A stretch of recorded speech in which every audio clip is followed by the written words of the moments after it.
안녕하세요. 잘 지내시죠?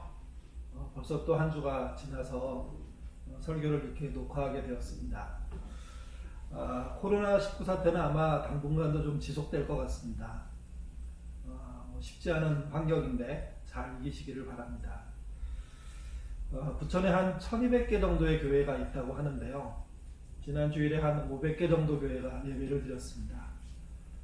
물론 이거는 뭐 부천만의 상황이 아니라 전국적인 상황이기도 합니다. 그러자 세상 사람들이 정부의 권고가 있음에도 불구하고 예배를 드리고 있는 그 교회들을 향해서 신천지와 뭐가 다르냐 하는 이야기들을 하고 있습니다. 생각해보면 굉장히 억울하고, 또 우리는 신천지도 아니고 또 전염병의 어떤 감염의 주체도 아니지만 그럼에도 불구하고 그런 취급을 받고 있다는 게 참 답답한 게 우리의 현실입니다. 근데 하나 생각해 볼 필요가 있습니다. 교회는 세상을 위한 교회여야 합니다. 만약 교회가 세상을 위해 하는 교회가 된다면 세상은 교회를 등질 수밖에 없죠. 지금은 교회가 핍박받는 시대는 아니라고 생각합니다.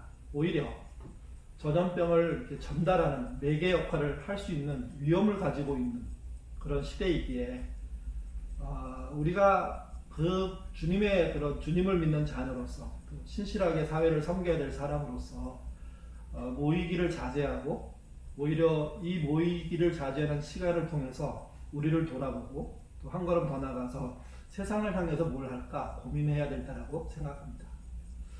오늘은 그런 취지에서 마가복음 5장 21절부터 43절 말씀을 가지고요.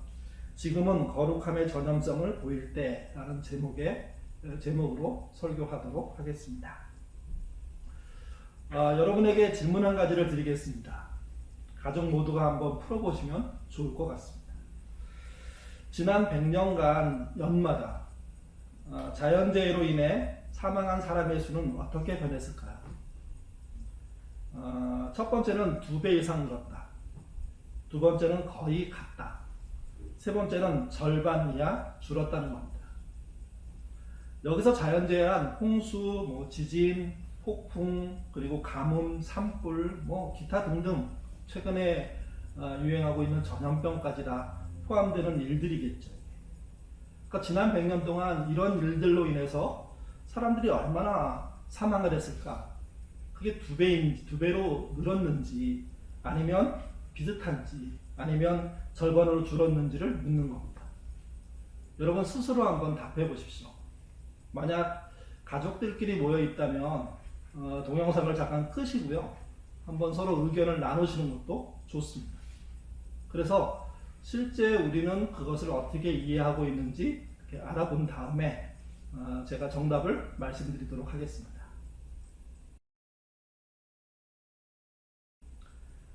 정답을 나눠보셨나요? 정답은 3번입니다. 맞추셨습니까? 아니면 틀리셨습니까? 실제 이 질문에 대한 답을 맞춘 사람은 10% 이하라고 얘기합니다. 그러니까 90%의 사람들이 정답을 못 맞췄다는 거죠. 정답을 맞춘 사람들이 그러면 공부를 많이 하고 그 다음에 세계적인 어떤 영향력이 있고 그런 사람들일까요? 그렇지 않답니다. 그들이 박사이든 또는 교수이든 또는 의사이든 또는 노벨상을 수상했든 상관없이 보통 10% 이하의 결과가 나왔다고 이야기합니다. 가장 많이 답을 맞춘 나라는 핀란드하고 노르웨이인데요. 거기는 16%가 정답을 맞췄습니다.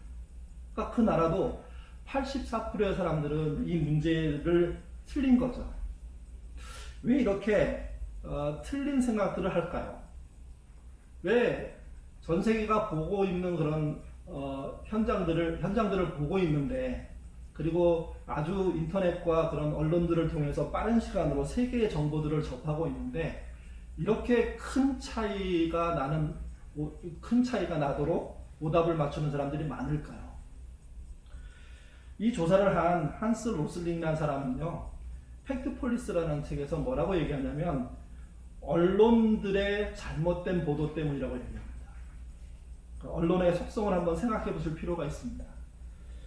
여러분, 언론이 전하는 소식이 좋은 소식이 많습니까? 아니면 나쁜 소식이 많습니까? 좋은 소식을 전한 언론 얼마나 보셨습니까? 그에 비해서 나쁜 소식을 전하는 언론 얼마나 보셨습니까? 결과는 나쁜 소식이 훨씬 많다는 겁니다.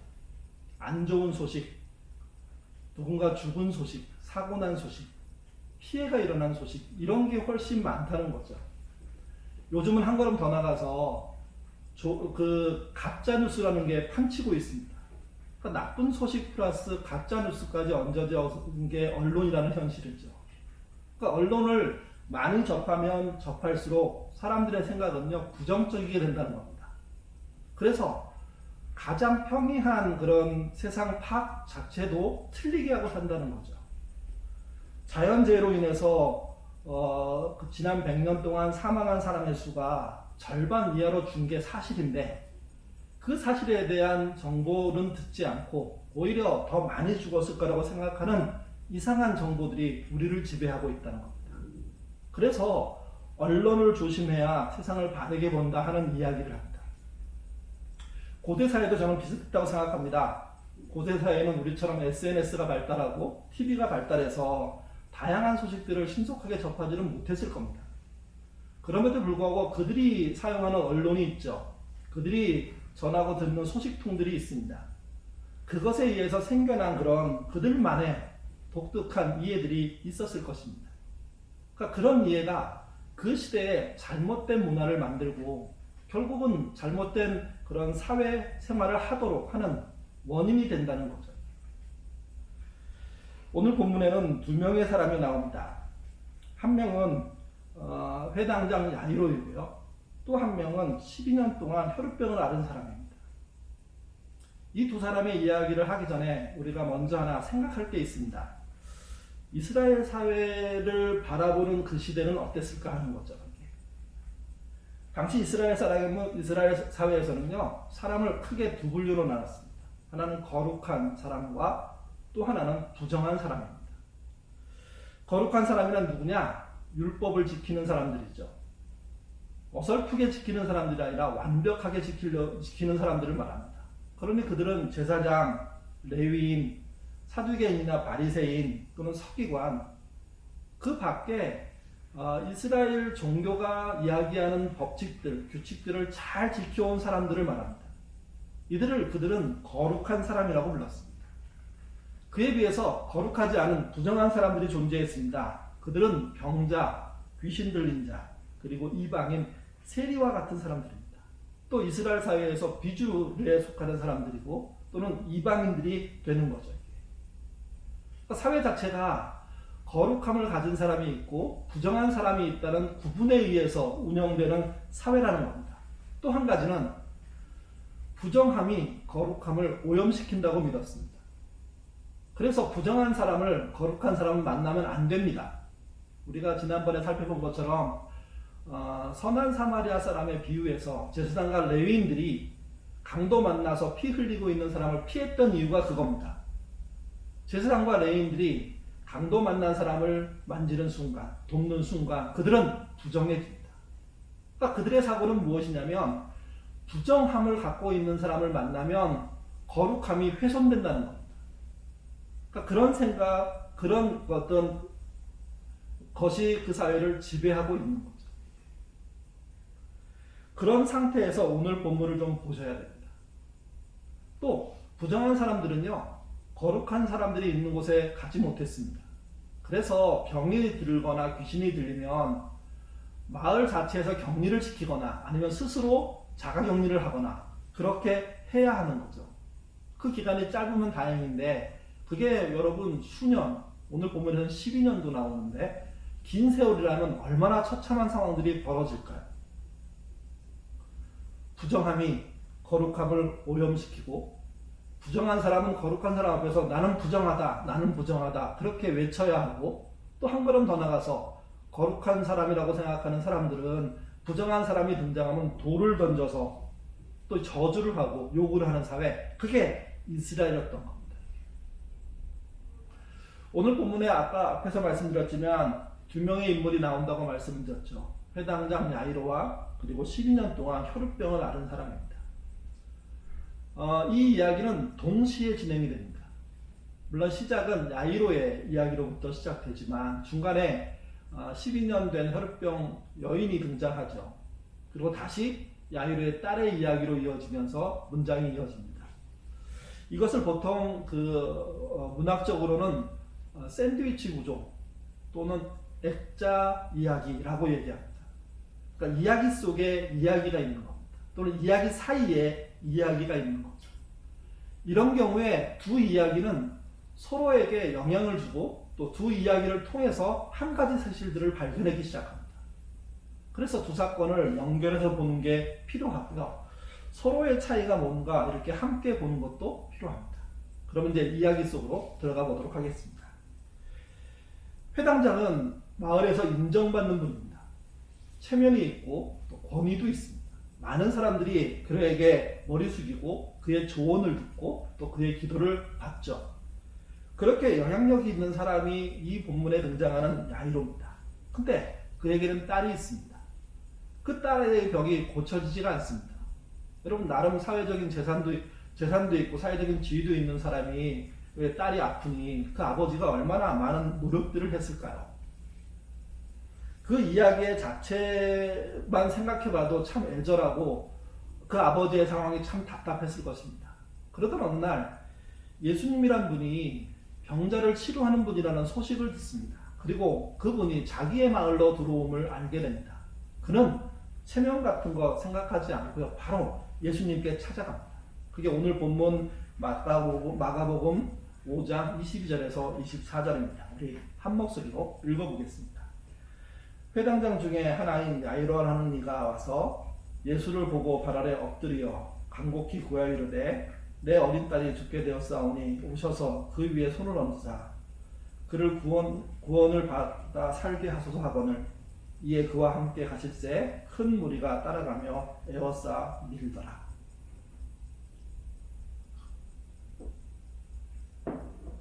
마을에서 나름 어른 역할을 하는 랍비가 예수님을 찾아가서 그 앞에 엎드리고, 그때 예수님은 나이가 젊은 분이었죠. 그러니까 젊은 사람 앞에 엎드리는 일은 쉬운 일이 아닐 겁니다. 근데 딸을 살려야 된다는 그 마음 하나로 사회적인 모든 체면을 버리고, 사실은 체면은 두려움인데요. 그러니까 그것을 내던지는 건 두려움을 감싸는 것과 똑같습니다. 근데 아버지이기에 그 일을 감행한 거죠. 예수님은 그 마음을 기꺼이 받으셨고 그의 집으로 가고 있습니다. 근데 이야기는 갑자기 다른 여인의 이야기로 바뀝니다. 그렇게 야이로의 집으로 가고 있을 때 12년 동안 혈우병을 앓은 여인이 등장하고 그 여인이 어떤 행동을 합니다. 근데 이 행동의 첫 번째 특징은 뭐냐면요, 비공식적인 접근입니다. 야이로의 경우에는 자기 체면을 내려놓고 예수님 앞에 모든 사람이 보는 상태에서 무릎을 꿇고 공식적인 요청을 하죠. 근데 그에 비해서 12년 된 혈우병 여인은요, 아무도 모르게 예수님의 옷을 만지는 방식으로 비공식 접근을 합니다. 같이 보시죠. 25절부터 29절의 말씀 읽겠습니다. 12회를 혈우증으로 알아온 한 여자가 있어 많은 의사에게 많은 괴로움을 받았고 가진 것도 다 허비하였으되 아무 효용이 없고 도리어 더 중하여졌던 차에 예수의 소문을 듣고 무리 가운데 끼어 뒤로 와서 그의 옷에 손을 대니 이는 내가 그의 옷에만 손을 대어도 구원을 받으리라 생각한다.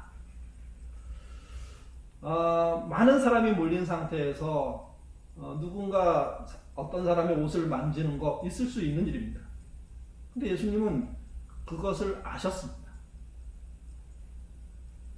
또 그 여인은 예수님의 옷만 만져도 본인이 나을 거라고 생각했습니다. 그래서 29절에 보면 이렇게 말합니다. 이에 그의 혈우의 근원이 곧 마름에 병이 나온 줄을 몸에 깨달으니라. 자기 병이 낫는 것을 예수님의 옷을 만지고 난 후에 그가 스스로 알게 된 겁니다. 그러니까 그런 일들이 벌어졌죠. 근데 예수님이 가던 길을 갑자기 멈추십니다. 그리고 말합니다. 자신의 옷을 만져서 자신의 능력이 빠져나갔다는 겁니다. 제자들이 듣기에는 좀 황당한 얘기였습니다. 수많은 사람들이 옷을 만질 수 있지. 근데 예수님은 그게 아니라는 겁니다. 옷 만진 사람이 여럿일 수 있지만 동시에 능력이 빠져나간 건 한 명밖에 없다는 거죠. 그리고 가던 길을 멈추고 그 능력이 빠져난 이야기를 하면서 사람을 찾습니다. 결국 병이 나은 12년 동안 혈병을 앓았던 여인이 등장하게 되는 거죠. 그 여인을 확인한 예수님께서 하시는 말씀입니다. 34절 같이 읽겠습니다. 예수께서 이르실 때 딸아 내 믿음이 너를 구원하였으니 평안히 가라. 내 병에서 놓여 건강할지어다. 여기서의 구원은 영혼 구원이 아닙니다.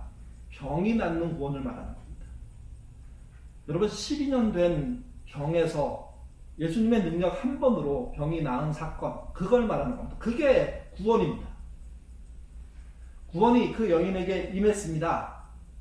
그것도 옷자락을 살짝 만지는 것을 통해서 임했습니다. 여러분 앞에서 말씀드렸지만 부정함이 거룩함을 오염시킨다는 시대였습니다. 근데 여기서는 어떤 일이 벌어졌냐면 거룩함이 부정함을 깨끗하게 만들어버리는 겁니다.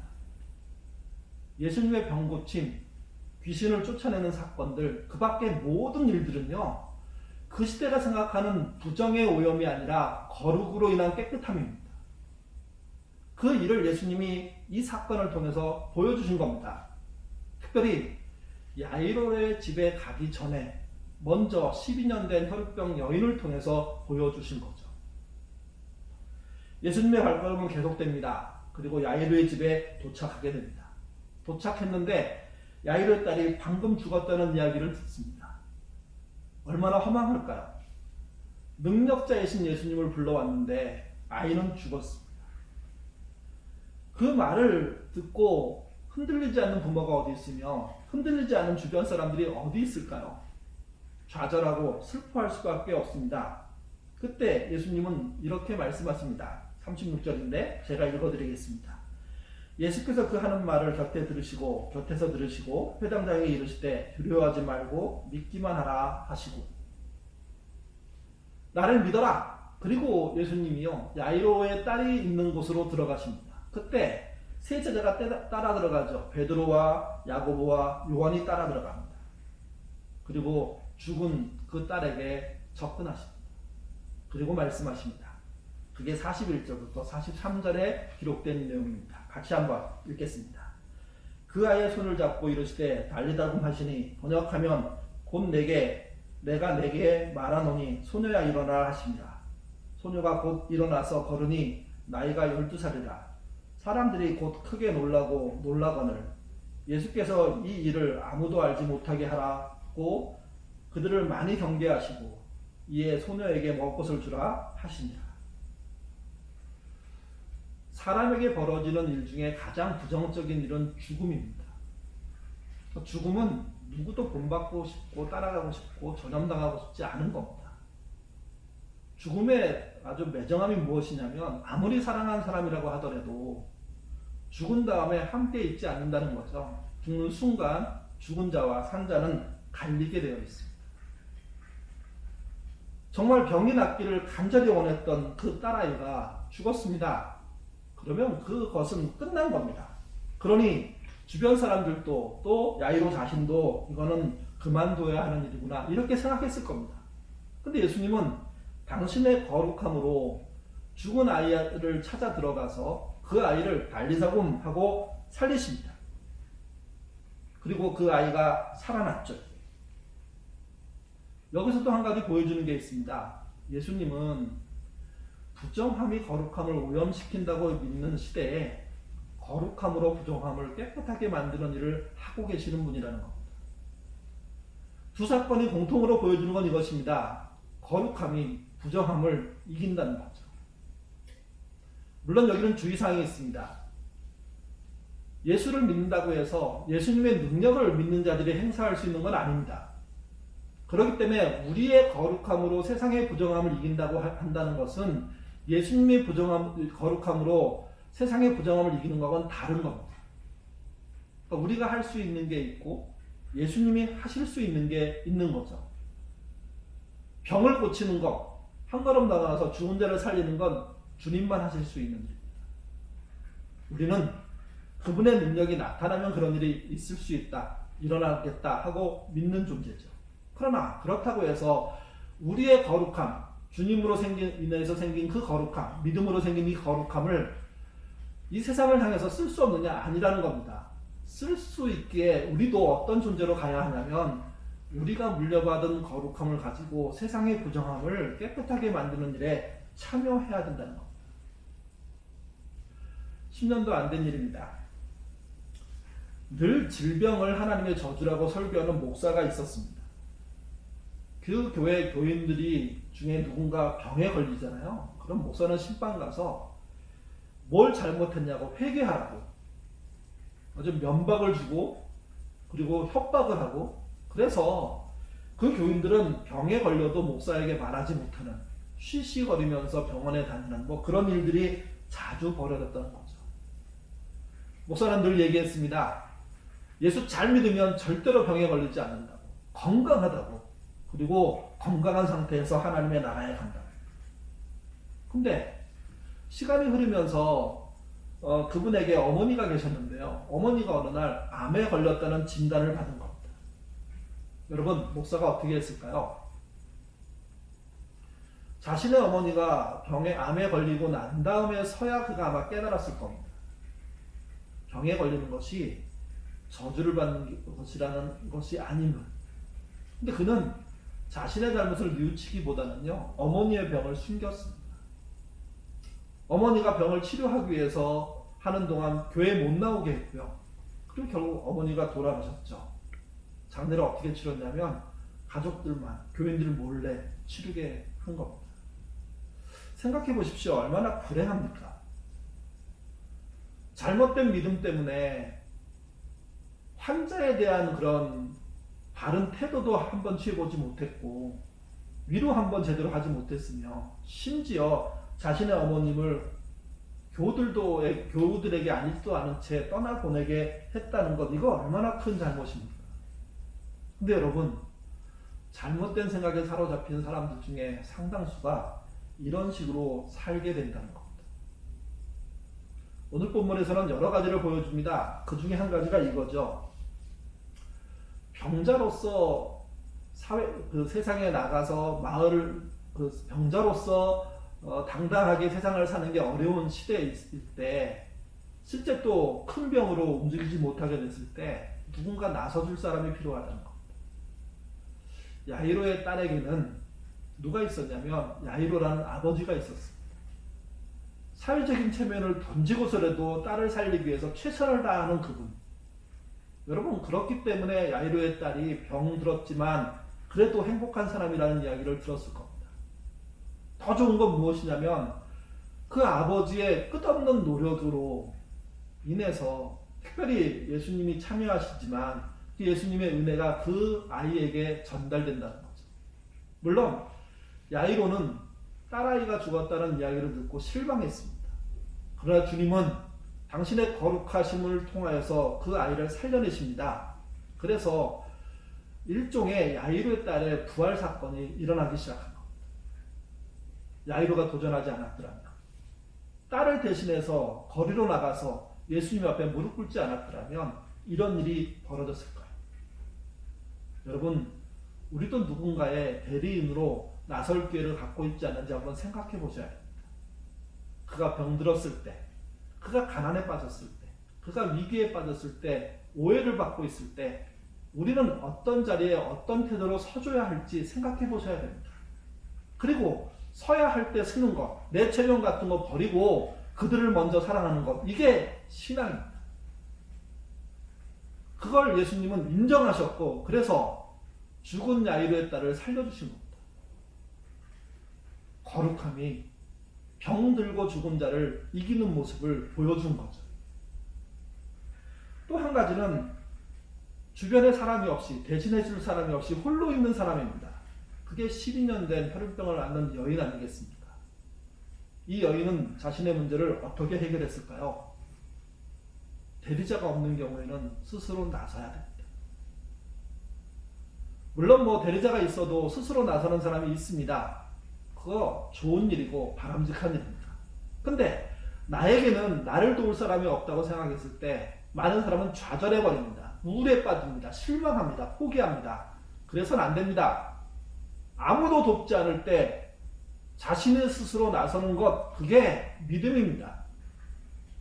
이 본문에서는 부정함이 거룩함을 오염시킨다고 생각하는 세상에 살고 있는 홀로 된 사람, 12년 동안 병을 앓았기에 누구도 같이 하지 못하는 그렇게 고립된 사람이 자신을 지배하고 있는 사고방식을 뛰어넘어서 예수님께 다가감을 보여줍니다. 그것도 비공식적으로. 그래서 한 일이 무엇입니까? 조용히 예수님의 옷을 만지는 것 뿐이었죠. 근데 능력이 일어났습니다. 치료가 일어났습니다. 예수님은 자신의 능력이 빠져나가서 그 여인을 고친 걸 아셨습니다. 그래서 확인해주는 장면들이 들어갑니다. 홀로 있다고 느끼십니까? 여러분, 누가 대신해주지 할 수 없는 그런 상황이십니까? 그렇더라도 포기하고 넘어지고 쓰러지기보다 해야 할 일은 무엇이냐면 스스로 그 문제를 풀기 위해서 자신의 존재를 드러내야 된다는 겁니다. 그게 공식적이든 비공식적이든 상관이 없습니다.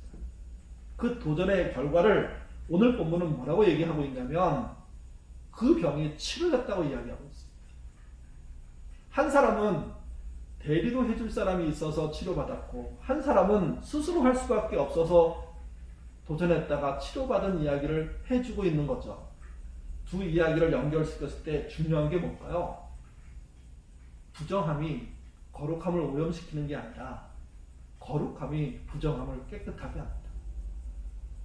부정함 상태에 빠졌다고 사회적으로 얘기받고 있는 사람이 있다면 둘 중에 하나여야 됩니다. 누군가 나서줘야 되고 아니면 스스로 나서야 하는 거죠. 우리가 코로나 사태를 겪으면서 예배를 못 드린 지 꽤 됐습니다. 그럼에도 불구하고 운영위원들은요, 매주 나들목에 모여서 운영위원회를 하고 있습니다. 어떻게 하면 이 사태를 잘 극복할 수 있을지를 생각하고 있습니다. 그리고 예배 함께 드리는 날을 고대하면서 그날을 기다리고 있는 거죠. 그러면서 몇 가지 저희들 일들을 하는데 그 중에 한 가지가 이런 겁니다. 자영업하는 교우들의 어려움을 우리가 한번 도와보자는 거죠. 아마 우리의 도움이 그들을 장사 잘 되는 상태로 뒤바꿔주지는 못할 겁니다. 근데 여러분, 우리가 그들의 대리인 역할을 할 수 있지는 않을까요? 그렇게 노력하는 사람이 한 명이 아니라 우리 교인 전체라면 지금 어려움 당하고 있는 자영업하는 우리 교우들이 얼마나 큰 힘을 얻을까요? 또 두 번째는 70세 이상의 어르신 그 가정과 또 유치부 아이들의 가정을 방문해서 반찬을 나누고 또 코로나 방지하는 마스크와 손소독제들을 전달하는 일들을 하였습니다. 이건 역시도 교회가 할 수 있는 일이라고 생각했기 때문에 운영위원회가 결정했고 그리고 또 여러 사람들이 준비해서 전달하는 과정들을 거친 겁니다. 누군가 어려움을 당했고 고립되어 있다면 찾아가 주는 것, 그게 교회가 해야 될 일 아닐까요? 신자가 해야 될 일 아닐까요? 여러분 하나 해주십시오. 문자 해주시고 전화해 주십시오. 아들람 식구들에게 또는 교회의 어르신들에게 또는 환우들에게. 그것이 우리에게 힘과 지혜가 됩니다. 또 세 번째 한 일은 대구 경북 지역에 있는 기독인 연대에 우리 재정 500만 원을 보냈습니다. 아마 이것은 우리가 총회를 열지 않고 결정할 수 있는 최대의 금액입니다. 저희가 이 금액을 1차로 보내면서 그렇게 보내야 될 이유들을 토론했습니다. 명확합니다. 어려움 당한 곳에 교회의 도움의 손길이 가는 건 합당한 일입니다. 그리고 네 번째는 예인 가족 중에 어려움 당한 사람이 있다면 교회가 돌보겠다는 겁니다. 그러기 위해서는 스스로 나서든지 스스로 말씀을 해주시든지 아니면 그 사정을 알고 있는 분들이 우리에게 알려주셔야 됩니다. 그것이 거룩함을 소유하고 있는 교회가 해야 될 일이고요. 그 일들을 통해서 우리 주변에 있는 사람들, 특별히 우리 교인들에게 새 힘이 생기는 일들이 벌어질 수 있기 때문에 중요한 일입니다. 교회의 거룩함을 지금 이 시대에서는 뭐라고 얘기할 수 있을까요? 마가복음 5장 16절에 의하면 착한 행실이라고 해요. 거룩함은 예배드리는 어떤 분위기가 아니라 착한 행실로 우리 앞에 있고 우리가 착한 행실을 함으로 말미암아 이 세상을 거룩하게 깨끗하게 만들 수 있다는 겁니다. 지금은요, 거룩함으로 세상을 깨끗하게 할 기회입니다. 그런 기회를 선용하는 우리가 돼야 됩니다. 예인교회도 그렇고 또 여러분 각자도 그렇습니다. 그래서 여러분이 착한 행실을 통해서 거룩함을 보여주시고 그 거룩함으로 세상을 조금이라도 깨끗하게 만드는 기회를 만들어 가시기를 바랍니다. 그리고 그것이 주님께는 잘했다고 칭찬받는 일이 될 것이고요. 사회에는요, 교회가 참 믿을만한 곳이구나 하는 이야기를 듣게 되는 결과로 나올 것입니다. 이번 한 주도 바쁘고 그러나 또 여러 가지 두려움 때문에 어려운 일들이 있겠죠. 답답하겠죠. 그러나 함께 잘 견딥시다. 서로 의지하고 도와주고 누군가의 대리인이 돼주고 또는 스스로 나서므로 이 문제를 해결하는 우리가 됐으면 좋겠습니다. 기도하겠습니다. 자비로우신 아버지 하나님, 또 한 주를 코로나 사태 중에 우리가 보내게 됩니다. 이 사태가 언제 끝날지 저희는 잘 모릅니다. 그러나 그 끝나는 날까지 최선을 다해서 거룩함을 보여주는 우리가 될 수 있도록 주님 인도하여 주옵소서. 거룩함은 착한 행실입니다. 그저 말로만 위로하는 것이 아니라 행동으로, 삶으로 보여주는 깨끗함이 있어야 할 줄 믿습니다. 그러기 위해서 누군가의 대리인이 되게 하시고 또는 누구도 돕지 않을 상황이 있다면 스스로 나설 줄 아는 그런 믿음의 사람들 되도록 인도하여 주옵소서. 그래서 우리 주변에 병든 자들이 위로받고 또 병을 치료받는 좋은 기회들을 얻고 그리고 그들이 함께 사는 세상을 이렇게 꿈꾸는 우리가 되도록 주님 인도하여 주옵소서. 우리 예인 식구들 중에 어려운 사람들이 참 많습니다. 교회가 모른 척하지 않게 도와주시고 또 교우들이 모른 척하지 않도록 인도하여 주옵소서. 주님의 보살핌과 능력이 우리 안에 충만하게 나타나도록 도와주시고 정말 이 한 주 잘 살아내도록 인도하여 주옵소서. 사랑하는 자녀들과도 함께 하셔서 학업을 쉬는 이 기간 오히려 자신에게 주어진 상황들을 면밀히 좀 살펴보게 하시고 학교를 소중하게 생각하고 배움을 소중하게 생각하고 또 자신의 꿈을 잘 키우는 일에 매진하는 좋은 기회 되도록 인도하여 주옵소서. 감사하며 예수님 이름으로 기도드립니다. 아멘. 교회 소식 전해드리겠습니다. 여러분 노래드린 주보 참고하시기를 바랍니다. 이번 주 수요 모임도 또 급여 모임도 이렇게 휴회하도록 하겠고요. 아마 그 별도의 특별한 공지가 없는 한 계속해서 휴회가 이어질 것 같습니다. 이번에 보시면 황용준, 오영미 부부가 둘째를 낳았습니다. 20일 날 오전에 나오는데요. 축하드리고요. 정말 어려운 그런 환경 속에서 아이를 낳아서 정말 이렇게 축하하기 위해서 병원 가는 것도 어렵거든요. 여러분들 관심 가져주시고 또 기도해 주시고 또 문자 보내주셨으면 감사하겠습니다. 지난주에 이어서 히브리어 성경 공부 아둘람 계속 모집합니다. 관심 있는 분들 신속하게 반응해 주시기를 바라고요. 이번 주 토요일까지 모집하도록 하겠습니다. 5번에 보시면 긴급 돌봄에 대한 이야기 계속 하는데요. 아까 설교 시간에도 말씀드렸지만 대구 경북 기독교 연대에 저희가 500만 원 그 헌금을 보냈습니다. 아마 이게 이제 차상위 계층, 이주민 노동자들 또 그 밖에 이번 사태를 겪으면서 어려움 당하는 많은 사람들에게 이렇게 나눠지게 될 겁니다. 잘 쓰이도록 관심 갖고도 계속 기도 부탁을 드리고요. 저희가 지난주에 아심역 보내면서 그 금요일 토요일 분에 보면 밑에 기사가 함께 따라가 있습니다. 또 그 경북 지역에 있는 기독인들이 어떤 사역들을 하고 있는지 한번 읽어보시면 도움이 될 듯합니다. 지난주에 26가정인데요. 그 예인 그 교우들 중에 이렇게 반찬 나눔 그리고 방문해서 이렇게 코로나 소독용품들 전달하는 일들을 했습니다. 준비해 주신 모든 분들에게 감사를 드립니다. 혹시 이렇게 하루하루 보내면서 어려움이 생기는 경우, 특별히 교회가 도울 일이라면 빨리 연락 주셨으면 좋겠습니다. 그래서 저희가 도울 수 있게 해주시면 좋을 것 같고요. 이번 주도 저희 교우들이 하는 매장에 방문하셔서 식사도 해주시고 물건도 구입해 주시기를 바랍니다. 그리고 교회 가족들의 소식이 사실은 궁금합니다. 잘 지내신다면 그러면 뭐 가족 사진 같은 거 이렇게 보내주시면 저희가 제가 공유해 보도록 하겠습니다. 이번 주도 아심역은 월요일, 수요일, 금요일 계속해서 발행합니다. 저희가 이번 주는 우리 부교육자들이 그 내용들을 한 주 한 주 썼는데요. 내용 읽어보시고 그 다음에 아심역 기도하시고 그렇게 하루하루를 잘 이겨내셨으면 좋겠습니다. 건강하게 잘 지내시고요. 우리 속기 다시 뵈기를 기대합니다. 여러분 사랑합니다.